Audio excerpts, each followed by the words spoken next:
¿por qué se investiga a Begoña Gómez? Muy bien. Es que la pregunta es esta, ¿por qué se está investigando a Begoña Gómez y hasta dónde está llegando esta investigación judicial para que hoy un ministro del Gobierno de España reciba en el Palacio de la Moncloa al juez Peinado para declarar como testigo delante de él? Y veremos cómo sale. El caso de Peinado, hay que recordar que es que Peinado se inventó unas palabras, y decimos se inventó así con la boca bien grande porque se lo mostramos nosotros en este programa. El juez Peinado tomó declaración como testigo a Juan José Güemes, director del Instituto de Empresa. Juan José Güemes dijo que no contrataron a Begoña Gómez por ser la mujer del presidente del Gobierno. ¿Cómo sería que después de declarar como testigo salió como imputado porque el juez dijo que sí que lo había dicho? No es el único caso, Cristina. La propia Cristina Álvarez entró y no ha pasado nada.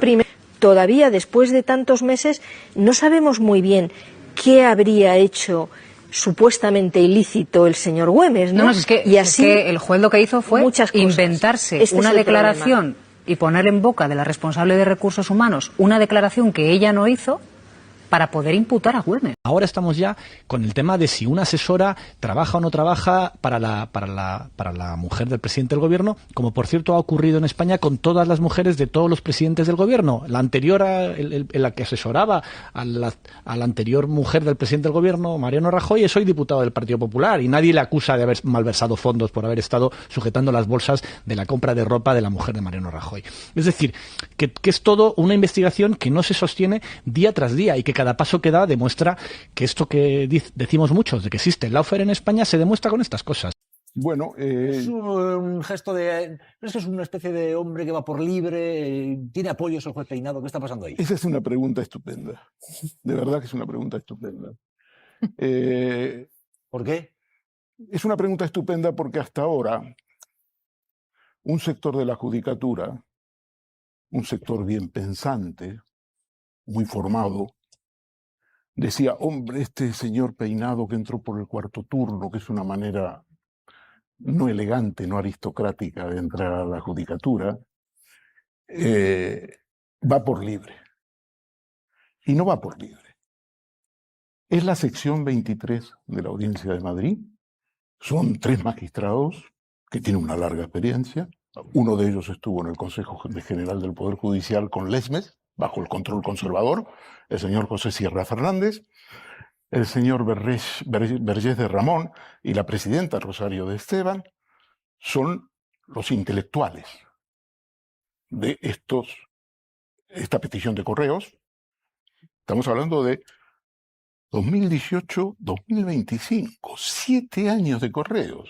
En Estados Unidos y en Inglaterra esto se llama una expedición de pesca. Quiere decir, hace prospectiva. Mucha gente no entiende cuando se dice normalmente, que se dice muy a menudo, es una investigación prospectiva. Una investigación prospectiva es cuando tú no tienes nada y tú vas buscando.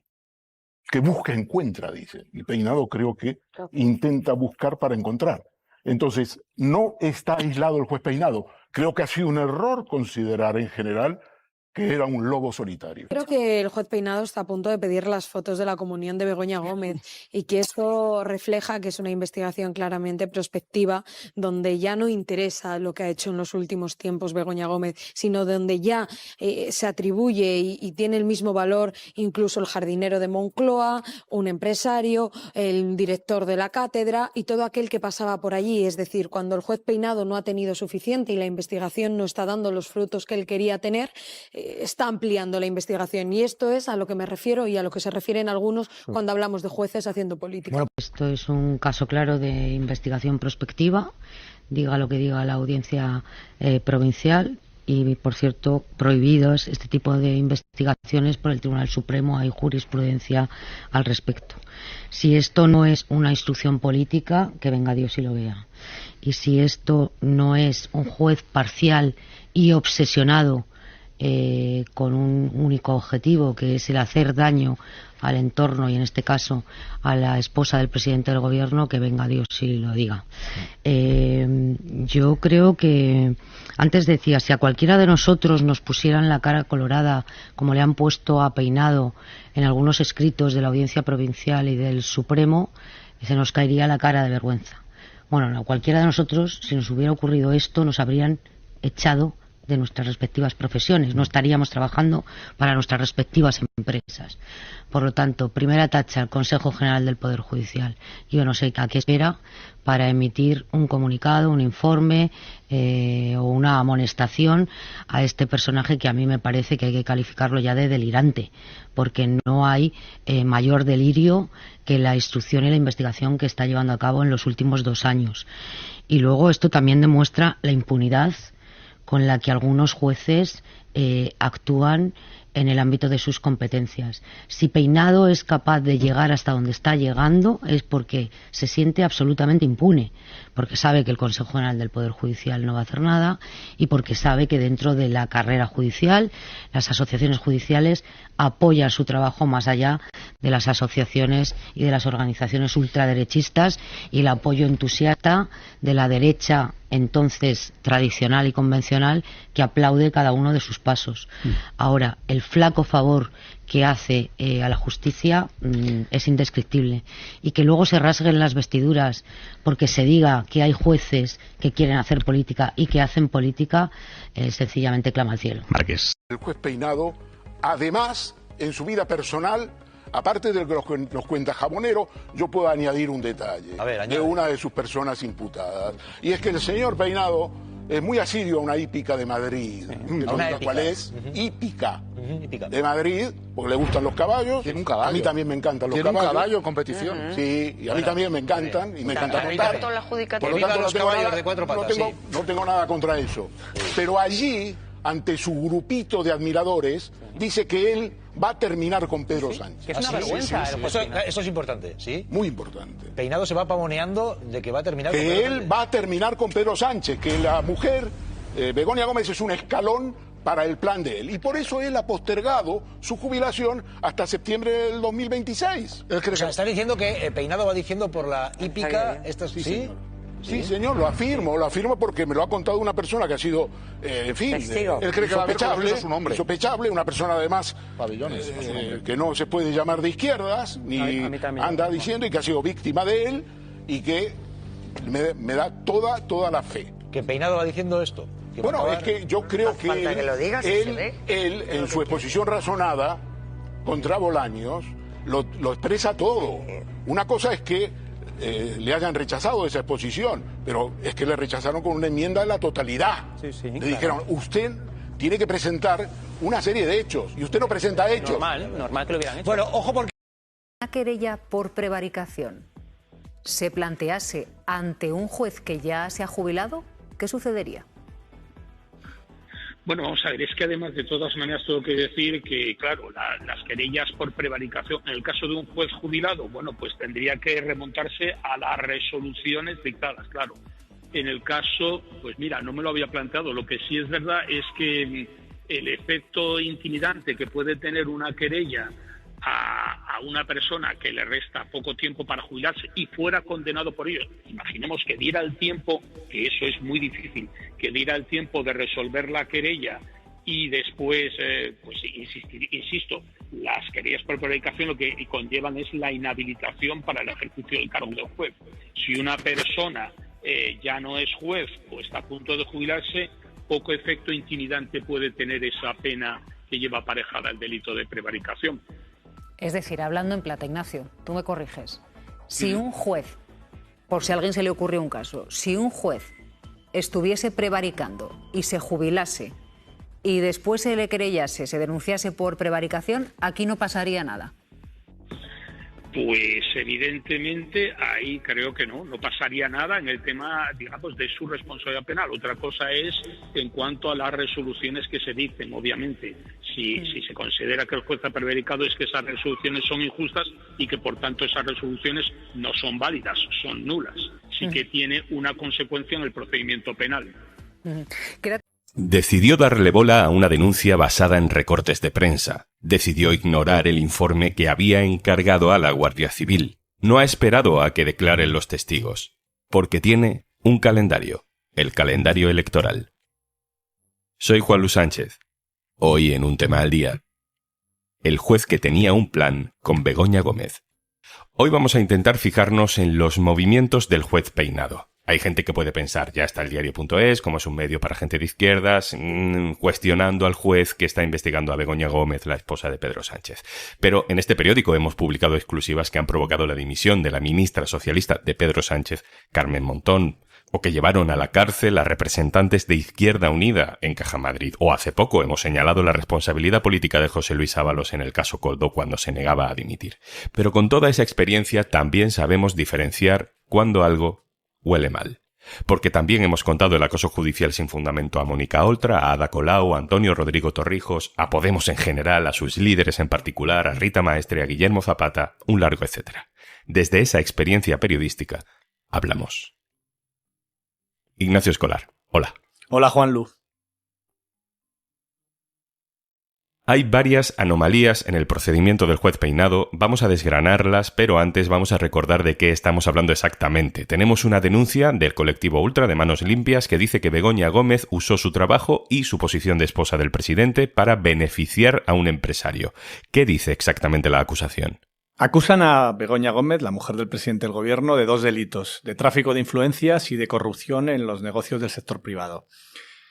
Básicamente es por una carta de declaración de interés. Se ha presentado como una carta de recomendación y es engañoso porque parece que es que ella de su puño y letra escribió una redacción diciendo que este empresario, Carlos Barrabés, un empresario muy conocido en el sector de Internet, era muy bueno y que por tanto tenía que llevarse ese concurso público.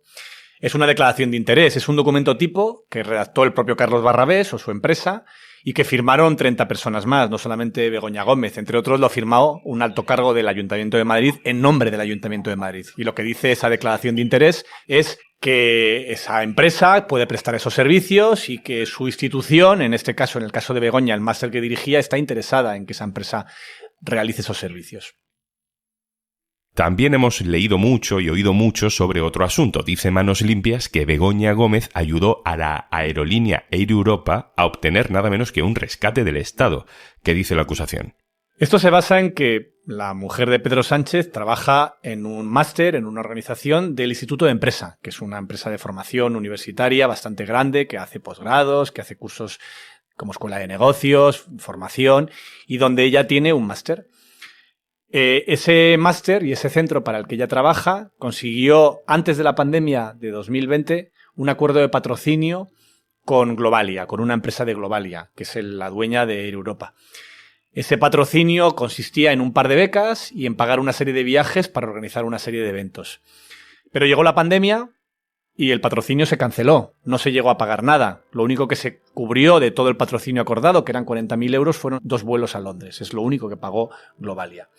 Y después de la llegada de la pandemia, Air Europa, como todas las aerolíneas del mundo prácticamente, o por lo menos en Europa, fueron rescatadas con dinero público porque se les había prohibido volar, se les había prohibido trabajar por las restricciones de la pandemia. Air Europa fue rescatada. Claro, ligar una cosa con otra es un poco peculiar porque si se dice que ese patrocinio fue el pago para que después Globalia fuera rescatada, hay algo que falla, que es que el pago se pactó antes de que fuera necesario, porque no había pandemia, se canceló con la pandemia y no se llegó a pagar. Y además ni siquiera era un pago para Begoña Gómez, era para la empresa para la que trabajaba. Pero con esos mimbres acusan a Begoña Gómez de ese tráfico de influencias, la relacionan con el rescate de Europa y acusan a Sánchez de no haberse inhibido a pesar de, entre muchas comillas, la relación o los negocios que tenía la empresa para la que trabajaba Begoña Gómez con Globalia.